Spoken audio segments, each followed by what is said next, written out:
What's going on, everybody? This is James with Southside Dents and Cosmetics, and today we're working on the body line of a 2022 Chevrolet Camaro. We'll take a couple of different looks at our dent right here, one with our light and one without. And as you can see, the light shows much more detail, and that's going to be our guide to fixing this dent. Now on this dent, I tried a handful of different tools before I was finally able to find one that would allow me to get access to the back side of this dent. There was some bracing near the front of this door that I'd never run into before, so it took me a couple of tries to find a tool that would allow me to get on it, and this third hook tool is the first one that I was able to make some progress with. If you take a look closely, you can see the lines on my reflection board pinching together, and that lets me know exactly where I'm pushing. And I am on the dent, but I really don't have the best access using this tool. It's not giving me the push that I want, and it's not going exactly where I need it to go. So I'm kind of figuring that out at this point in the dent. This might not be the right tool, but I know that I'm on the right track. So I switched to this single bend tool from Ultra Dent, and it really does give me better access. It kind of looks like a hockey stick. It's pretty thin, and the bracing that I was running into, it allowed me to get behind it and use it as leverage.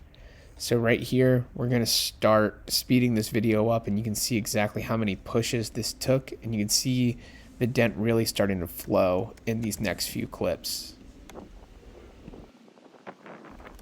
Now, as you're watching this, you might be wondering why I'm pushing such small pushes, and it's because we don't want to chew this metal up. It's in a pretty tight spot, being on the contour of this panel, the pseudo body line that these Camaros have.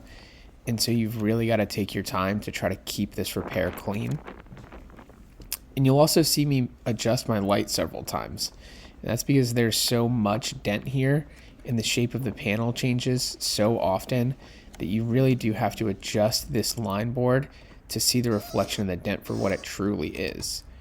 Now coming into this portion, it looks like we've got a high spot that's running along the top of this dent. So I'm going to grab my hammer and knockdown, and I'm going to start working these high spots down. Whenever a panel on a vehicle gets impacted by something, whether it's another door, a golf ball, you're in a collision, energy ripples throughout that panel the same way that the water ripples whenever you throw a rock into a lake or a river.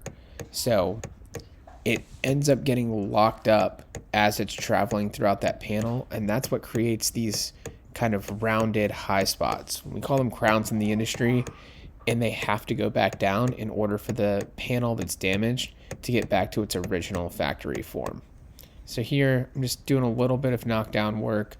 I'll adjust my board to see the top of that crown a little bit better and go back in again and continue knocking down.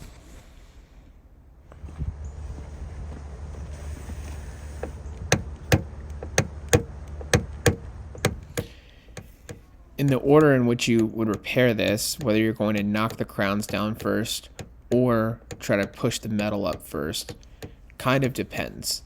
On this panel, I opted to push some of the metal up first before knocking these crowns down because I wanted to get the metal that was trapped within the crown a place to go. And that's kind of become my go-to strategy whenever I'm tackling a dent like this, excuse me, or any dents that have crowns, is I want to get some metal up first just to give the high spots a place to flow into. Now that those high spots have started to come down, adjust the board and see where we need to do our final pushes.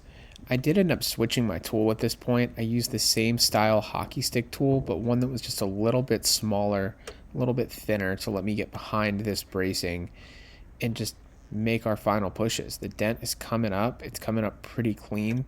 And so now it's just a game of patience. We'll go ahead and speed this portion of the video up so that you guys can see this metal flow a little bit faster and see this dent come up a little bit faster.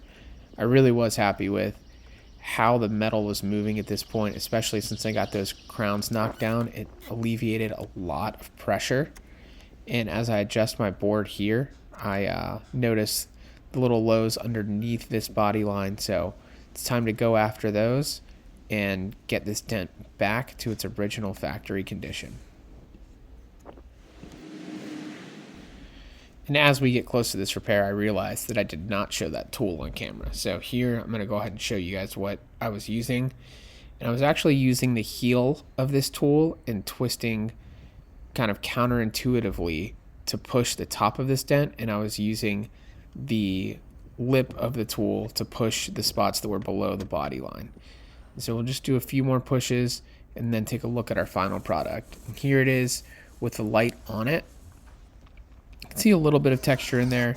You could wet sand and buff that out, but it looks pretty good with a light on it.